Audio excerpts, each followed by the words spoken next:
প্রণাম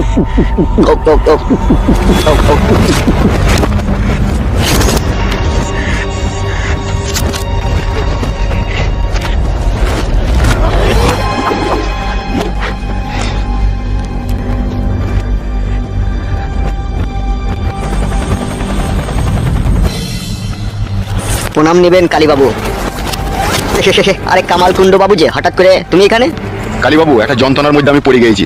কি বলছো তুমি? হ্যাঁ, ঠিকই বলছি আমি। বসো ওখানে। হ্যাঁ বলো, কি যন্ত্রণা? কথা হচ্ছে, বলতেও লজ্জা লাগছে, আবার না বলে উপায় নাই। নির্ভয়ে নিশ্চিন্তায় বলুন, কি হয়েছে? আমার বড় ভাই গুদমারানির ভাই মাঝরাতে আমার বউকে নিয়ে টানাটানি করছে। কি এইসব কথা বলছো তুমি? তোমার বউকে নিয়ে টানাটানি করছে মানে মাঝরাতে? কিছু তো বুঝতে পারলাম না আমি। আমিও বড় বুঝতে পারিনি। হঠাৎ করে একদিন দেখছি পাশে বউ নাইকো, তারপর ওই ঘর থেকে যেন একটা কিসের আওয়াজ আছে, চুরি লড়বড় লড়বড় করছে, খড়খড় করছে। তারপরে শুনছি নাইছে।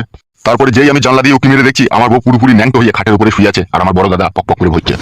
লেওড়া, এমন এমন কেস আমার কাছে চলে আসে না, হ্যান্ডেল করা কঠিন ব্যাপার হয়ে যায়। কালীবাবু, দয়া করুন, আপনি ছাড়া কেউ পারবেন না। যেমন করে হোক ছাড়ানোর ব্যবস্থা করুন ওকে। আর না হলে আমার বড় ভাই ছেলেকে আমার নিজের ছেলে বলে চালিয়ে নিতে হবে। কতদিন থেকে এই ঘটনাটা ঘটেছে? আমার বউ মাগি আর আমার বড় ভাই যেভাবে রড মারামারি করছিল, এ দেখে মনে হচ্ছে ঘটনা অনেকদিন থেকেই ঘটেছে। তাই নাকি? আমার তো সেটাই মনে হচ্ছে। কি করে তুমি বুঝলে? বুঝলাম এই জন্যই, আমার বউ তো পুরোপুরি ভাবে ন্যাংট হয়ে পড়েছিল খাটের উপরে, একবার পা দুটো ফাঁক করে, আর আমার দাদা একবার সেই শিক্ষাটির মতো থাড়ে পেলে ভাকাম ভাকাম করে মারছিল। তা আমি দেখে বুঝতে পারলাম এদের মনের মিলন অনেকদিন থেকেই আছে। তাহলে এখন কি করবে ভাবছো তুমি? এখন তো আমার বউকে ছাড়িয়ে দিতে হবে আমার ভাইয়ের কাছ থেকে, আর না হলে ও শালা যেভাবে করছে প্রত্যেক মাসে মাসে একটা করে বাচ্চা বাই করে দেবে। কি ভাবছো কালীবাবু? তোমার বড় ভাইকে কিছু টাকা পয়সা ব্যবস্থা করে যদিও তুমি দাও, ঠিক আছে, ও কিন্তু বাড়ি ছাড়বে, কিন্তু তোমার বউকে ছাড়বে না। তাহলে এখন কি উপায় আছে, কি করবো বলো? তোমার বইয়ের কাছ থেকে ওকে সরাইতে গেলে একবারে মার্ডার করতে হবে। একবারে মার্ডার করতে হবে? বইয়ের জন্য বড় ভাইকে হারাবো? হারানোর দরকার নাই তো। তোমার বউ খাটের উপরে ফাঁক করে শুবে, আর তোমার বড় ভাই ভরবে, আর তুমি জানলা দিয়ে দেখবে। না না না, সেটা আমি তো সহ্য করতে পারবো না।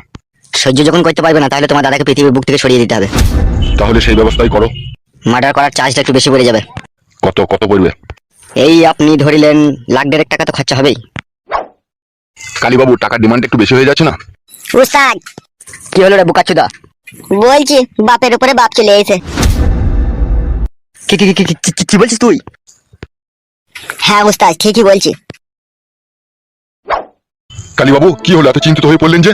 দাঁড়ান না মশাই, একজনের সাথে কথা বলছি তো আমি। তাহলে আমি কি চলে যাবো নাকি? শোনো, তুমি কালকে টাকা নিয়ে চলে আসবে, ঠিক আছে? তারপর যা করার আমি করে দেবো। যাও এখান থেকে যাও। আচ্ছা আচ্ছা, ঠিক আছে ঠিক আছে।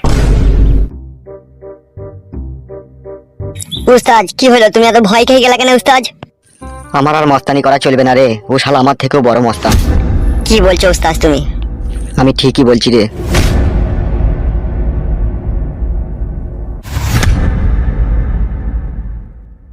তাহলে উস্তাদ এখন কি হবে? আমরা মস্তানি না করতে পারলে খাবো কি করে? আমাদের সংসার কি করে চলবে উস্তাদ? কি বে, তো শাড়ি মিষ্টি ফেরত নিয়ে কেন? লাইনি তো মারা গাল দিছিল। তা বলছি কি বাড়া, তোমাকে এতক্ষণ কি শুনছো তুমি? ওই শাড়ি চুড়ি দিতে গেই তো ওই হাফগান্ডু মস্তান চলে এলো, ওদের সাপোর্ট করলো, বলছে পা হাত পা ভেঙে দেবো, তাই বলছে। সত্যি করে বলছিস? এই কথা বলেছো?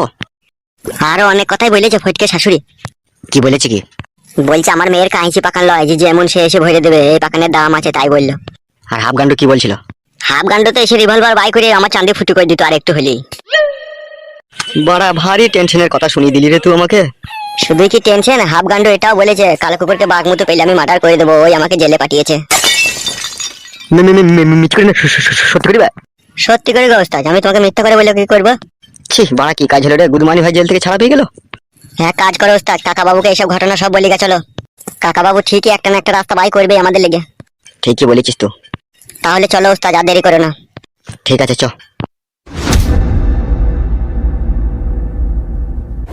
কি দেখছো ফটকে এরকম করে? তুমি যেইভাবে তাকিয়ে রয়েছো মনে হচ্ছে কোনোদিনও তুমি আমাকে দেখোনি, এমন ভাবে তাকিয়ে দেখছো।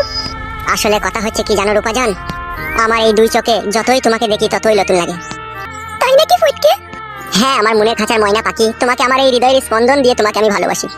তোমার এই নরম কোমল সৌন্দর্য রূপের ছোঁয়ায় আমি ম্যাড হয়ে পাগল হয়ে গেছি। যতই আমি তোমাকে দেখি ততই আমার খাবলা খাবলি করতে ইচ্ছা হয় তোমাকে। আমার এক এক সময় বড় নিজেকে অসহায় লাগে আর ভয় লাগে, তোমাকে সারা জীবনকালের মতো আপন করে পাবো তো? আমাদের ভালোবাসা থেকে বাধা দেবে না তো? আমার দিকে তাকাও ফটকে, জীবনে যতই ঝড় তুফান আসুক না কেন, তোমাকে আমি ভালোবেসেছি, তোমাকে আমি মন প্রাণ সুপে দিয়েছি, তোমাকে ছাড়া আমি আর কাউকে চাই না। তাহলে যদি তোমার স্বামী আমাদের এই ভালোবাসায় বাধা দেয় তাহলে কি করবে জান তুমি? আমি স্পষ্টভাবে তাকে জানিয়ে দেবো, আমি আর তোমার ভাত খাবো না, তোমার সাথে সংসার করবো না, তোমাকে আমার আর ভালো লাগে না, আমি তাই বলে দেবো। তোমার স্বামী যদি না মানতে চাইলে কোর্টে থেকে ডিভোর্স করে দেবো। তোমার স্বামী যদি পাগল হয়ে যায় তোমার লেগে আমাদের ঘরের দুইয়ের সামনে যদি সারা রাত দিন বসে থাকে আর যদি বলে আমি তোমাকে ছাড়া যাবো না, তাহলে কি করবে তুমি? সত্যি জান তুমি আমাকে এতটাই ভালোবাসো? শুধু ভালোবাসি কি বলছো, তুমি আমার রক্ত মাংসের সাথে মিশে গিয়েছো, তুমি আমার কলজির ভিতরে আছো। আর এইখানটায় আছো তো আমি। তুমি বড্ড গেলাচোদা। বুকের ভিতরে কলজির ভিতরে তোমাকে রেখে দেই, তাহলে ওখানে গিয়ে রাখতে তোমাকে বাকি রেখেছে বলছো? তুমি ভুল বুঝো না জান, আমি বলছি এই জন্য, আমার আগেও তো একটা বউ ছিল, সে নামেই বউ ছিল, কিন্তু সে আমাকে ওইখানে রাখতো না, ওইখানটায় গেলেই না সে আমাকে লাত মেরে ফেলে দিত। যে মেয়ে তার স্বামীকে তিনকুনা বাকুড়িতে ঢুকতে দেয় না, ওখানে চাষ করতে দেয় না, ওখানে চুমু খেতে দেয় না, ওখানে আদর করতে দেয় না, সে মেয়ে নাকি? সেই সব মেয়েকে জানতে হবে পর পুরুষের সাথে তার ভাব ভালোবাসা আছে। ঠিকই বলেছো তুমি, ও খানকে এরকম করতো, পর পুরুষের সাথে মনে লটঘট করতো, নাইলে ওরকম করতে দেবে না কেন এখন বুঝতে পারছি আমি।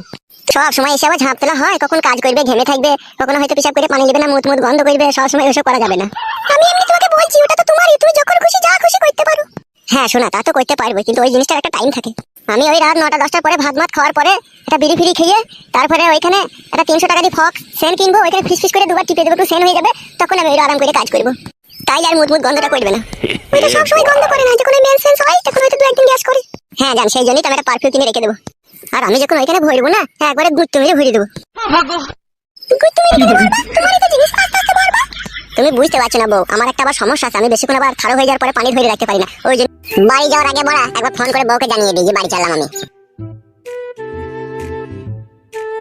কি রে বড়া, রিং হচ্ছে, ফোন তুলছে না কেন? কে আবার এই অসময় ফোন করলো?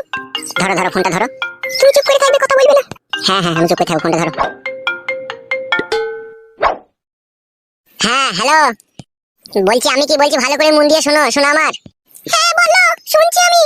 বলছি দুবাইয়ে প্রচন্ড পরিমাণে ঝড় বৃষ্টি হয়েছে, ঠিক আছে, তাই আমার হলুদ মরিচের ব্যবসা এখন বন্ধ রয়েছে, বুঝতে পেরেছো তো? সেজন্য আমি বাড়ি চললাম। তুমি কি সত্যি বাড়ি আসছো না মিথ্যা করে বলছো? আমি তোমাকে মিথ্যা কথা বলে কি করব, আমি সত্যি বাড়ি যাচ্ছি। 4:20 আমার ফ্লাইট আছে। বেশ ঠিক আছে, সাবধানে আসবে। ঠিক আছে, তাহলে রেখে দিলাম এখন। রাখো।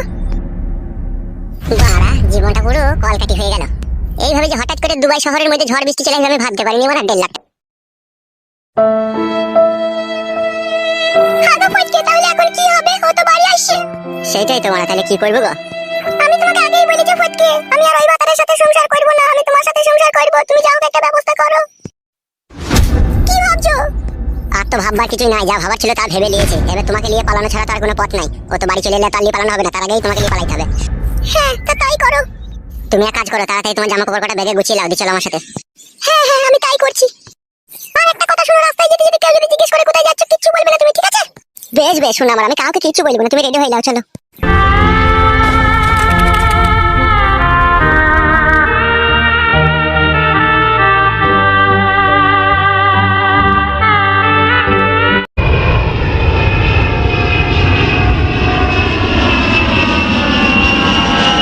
উদুমপুরে পুটকি মাইতে গিয়ে পরপর 4খানা নিরোধ বাসত, তাই নিয়ে সিবিআই তদন্ত।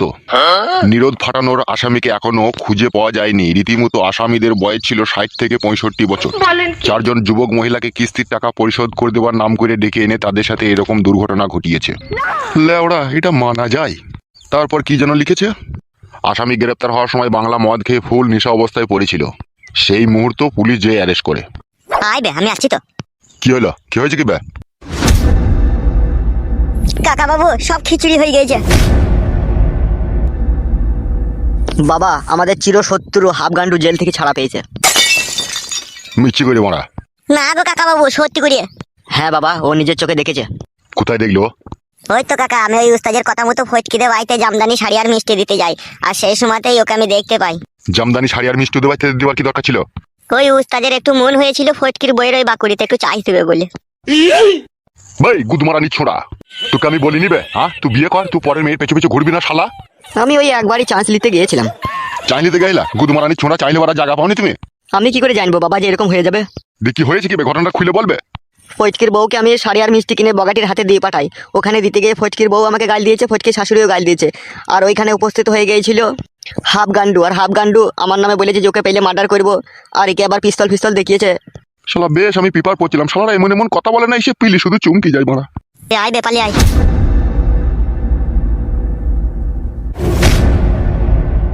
শালা মহা সমস্যার কথা শুনিয়ে দিল। শালা হাফগান্ডু যদি দাদাগিরি করে খায়, তাহলে আমরা দাদাগিরি করে খেতে পারবো না এই পাড়াতে। ছি ছি ছি ছি ছি, আবার আমাকে কলকাতার ফুটপাতে বসে লেবু বেচতে হবে। দেখি একবার চেয়ারম্যানের সাথে কথা বলে কি কদর করতে পারি।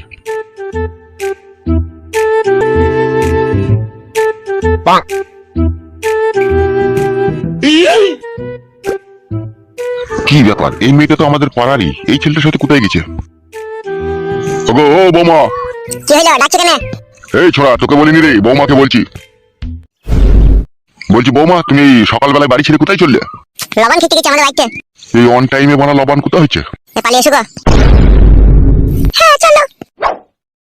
ওই মোরা আমাকে খাপা পেয়েছি নাকি? এই অন টাইমে লবণ কোথায় হচ্ছে রে মোরা? অত তোমার কই ফুটলি লাভ কি? কোথা হচ্ছে না হচ্ছে, আমাদের বাড়িতে হচ্ছে লবণ। বৌমা ও বৌমা। যা বলবে তাড়াতাড়ি বলো, আমাদের বাড়িতে মেলা অতিথি এসেছে, লবণ ফুরিয়ে গেলে আমরা খেতে পাবো না। এই মোরা, তোকে কথা বলিনি তো, আমি বৌমাকে বলছি। আর ও বৌমা, কথা বলছো না কেন? কি বলেন? কোথায় যাচ্ছ কোথায় তুমি? ওটা আমার মাসির ছেলে হয়, আমি ওদের বাড়িতে লবণ খেতে যাচ্ছি। মিথ্যা কথা বলছো তুমি, তুমি লবণ খেতে যাওনি। বেশি কেলামোটা না, খুব খারাপ জিনিস। লবণ খেতে যাইনি তো কোথায় গেছো? শুইরে বাচ্চা কেন থাবড়ি সোজা করে দেবো, তোকে আমি কিছু বলেছি? আমি তো এই বৌমাকে বলছি বে। তোমার হ্যাঁ কাকা বাবু, আমি ঠিকই বলছি, ওটা আমার মাসির ছেলে, আমি ওদের বাড়িতে লবণ খেতে যাচ্ছি। আবার আমি কালকে চলে আসবো। খুব সাবধানে বৌমা, এখন যে চারিদিকে সব ঘোরাঘুরি করছে, কার ফাঁসে কে কাকে ফাঁসিয়ে দিচ্ছে বোঝা মুশকিল। তা তুমি যে লবণ খেতে যাচ্ছ, তোমার স্বামীকে কি বলেছো? হ্যাঁ বলেছি, মানে ওকে ফোন করে বললাম যে ওই তো বললো তোর বৌদিকে গিয়ে বাড়ি থেকে নিয়ে গেল লবণ খাবে। বলেছে তো বড়া, ঠিক বলছিস তো? হ্যাঁ গো কাকা বাবু, সত্যি বলছি। পালিয়ে এসো নাহলে টক মাছগুলো আমার মামাতো ভাই ছেলেটা খেয়ে নেবে, পালিয়ে এসো। কেন রে, তোর বাবা মা কি জানে না তুই বাড়িতে অতিথি নিয়ে যেতে এসেছিস? তারা টক মাছগুলো খেয়ে নেবে কেন? ও হারামি গো কাকা, ওরা ওই বাংলা মদ ভাত লিয়ানো, যদি টক মাছগুলো বাংলা মদের সাথে খেতে ভালো লাগে 4 পিস 5 পিস করে নিয়ে নেবে ওরা। লেওড়া, কথাগুলো কেমন ঘোলা ঘোলা লাগছে আমার। আচ্ছা ঠিক আছে বৌমা, তাহলে সাবধানে যাবে আর সাবধানে চলে আসবে। জি কাকা বাবু, আমি সাবধানে যাবো, আবার কালকে চলে আসবো। ঠিক আছে যাও।你别笑。